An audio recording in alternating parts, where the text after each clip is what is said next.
السلام علیکم۔ جیسا کہ ہم سب جانتے ہیں کہ شعبان المعظم کا رحمتوں اور برکتوں والا مہینہ جاری و ساری ہے۔ اس مہینے کے نصف یعنی 15 شعبان کی رات انتہائی عظمتوں اور فضیلتوں والی رات ہے، جسے شب برات کی رات بھی کہا جاتا ہے۔ اس رات کو بخشش اور مغفرت کی رات بھی کہا جاتا ہے۔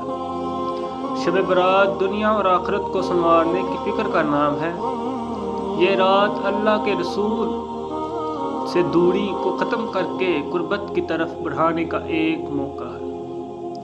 یہ رات حب الہی اور محبت رسول اللہ صلی اللہ علیہ وآلہ وسلم کی طرف ایک دعوت ہے، جس پر عمل پیرا ہو کر انسان اپنی دنیا اور آخرت سنوار سکتا ہے۔ دوستو، شب برات کی مزید تفصیلات آپ سب سے ساتھ شیئر کرنے سے پہلے آپ کے ساتھ حضرت عیسیٰ کا واقعہ شیئر کرتے چلتے بیان ہوا کہ حضرت سیدنا عیسیٰ علیہ السلام ایک پہاڑ پر تشریف لے گئے۔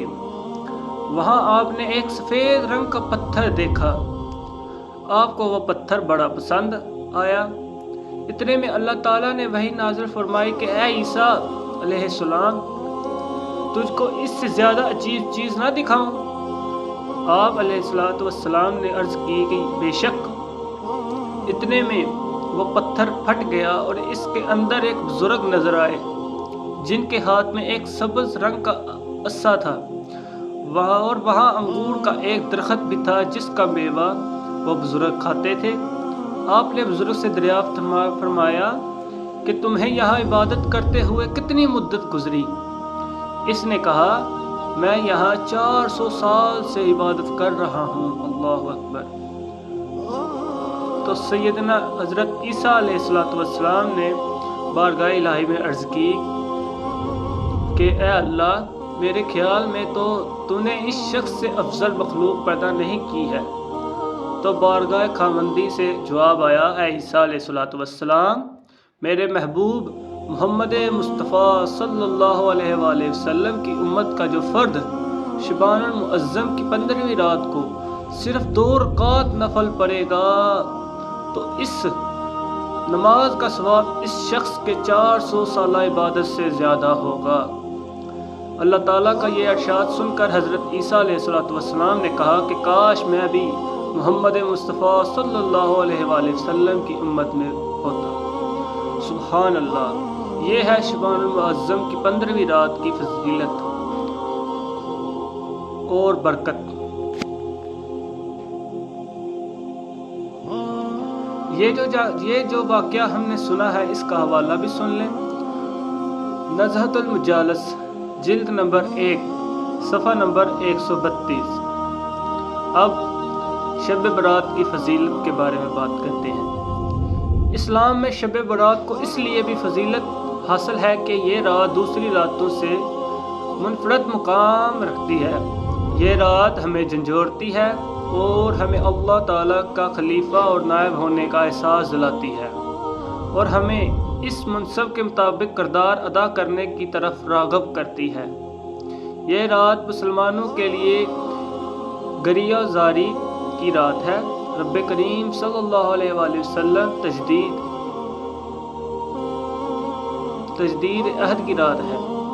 یہ رات شیطانی خواہشات اور نفس کے خلاف جہاد کی رات ہے، اور اللہ تعالیٰ کے حضور اپنے گناہوں سے توبہ کرنے کی رات ہے۔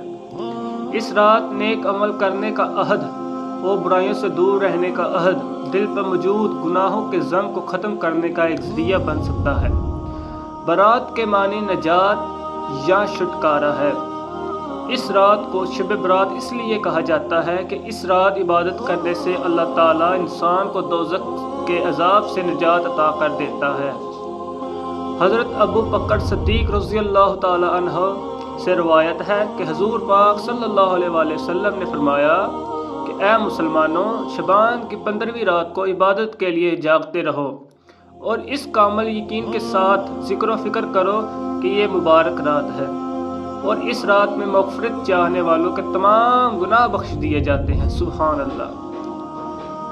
ایک اور حدیث مبارکہ میں حضرت علی رضی اللہ تعالیٰ عنہ سے روایت ہے کہ نبی کریم صلی اللہ علیہ وآلہ وسلم فرماتے ہیں کہ جب شعبان کی رات درمیانی رات آئے تو رات کو جاگتے ہوئے قرآن کریم کی تلاوت کی جائے، نوافل میں مشغول ہوا جائے اور روزہ رکھا جائے، کیونکہ اس رات اللہ تعالیٰ اپنی صفات رحمان اور رحیم اور رؤوف کے ساتھ انسانیت کی جانب متوجہ ہوتا ہے اور پکار رہا ہوتا ہے کوئی معافی مانگنے والا کہ میں اسے معاف کروں، ہے کوئی معافی مانگنے والا کہ میں اسے معاف کر دوں، ہے کوئی سوال کرنے والا کہ میں اس کا سوال پورا کر دوں، اور ہے کوئی رزق مانگنے والا کہ میں اسے وافر مقدار میں رزق عطا کر دوں، اور یوں یہ صدائیں صبح تک جاری رہتی ہے۔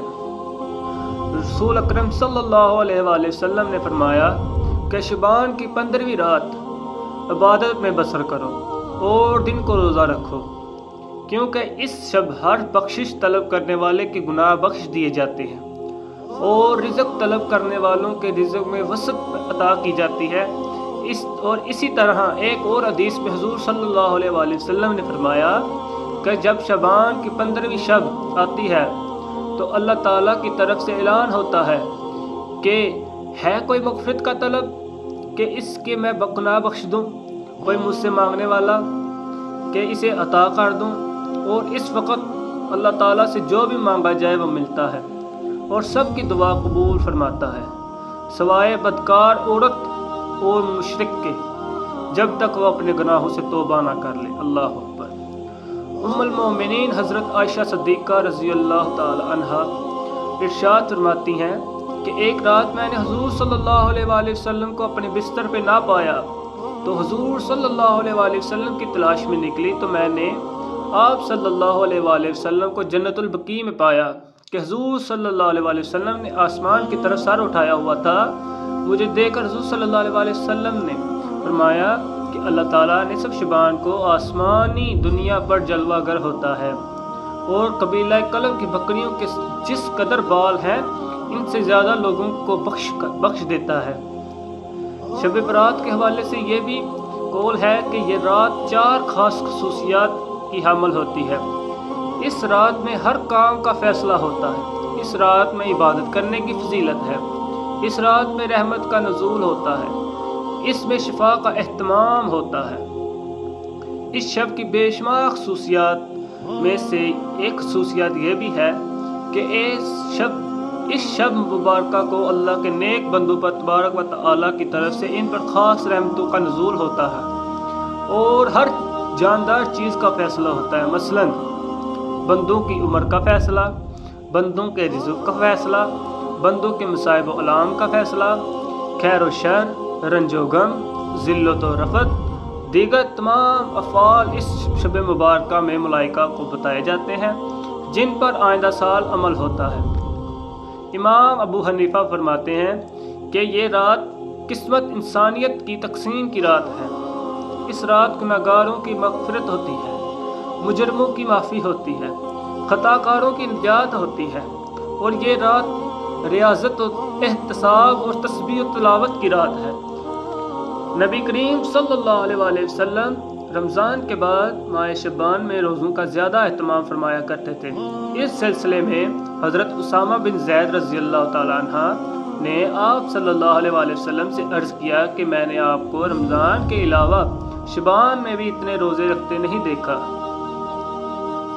تو حضور صلی اللہ علیہ وآلہ وسلم نے فرمایا کہ شعبان رجب اور رمضان کے درمیان ہونے کی وجہ سے لوگ اس سے غفلت برتنے لگتے ہیں، حالانکہ یہ مہینہ ایسا ہے کہ لوگوں کے اعمال اللہ کے سامنے پیش کیے جاتے ہیں، اس لیے میں یہی پسند کرتا ہوں کہ میرے اعمال روزے کے ساتھ اللہ کے بارگاہ میں پیش کیے جائیں۔